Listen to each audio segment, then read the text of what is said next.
आता कसा हा उपकार फेडू, हा देह ओवाळून दूर सोडू. मी एक भावे प्रणिपात केला, विसरू कसा मी गुरुपादुकाला.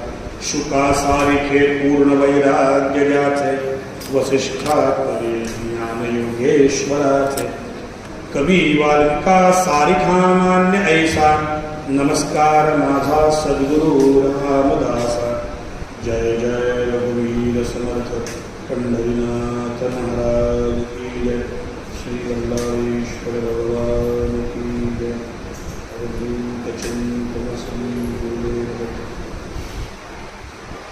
चातुर्मास्य पर्वणी निमित्तानं जगद्गुरु तुकाराम महाराजांच्या गाथेमधल्या विविध अभंगांचा परामर्श घेत असताना काल आपण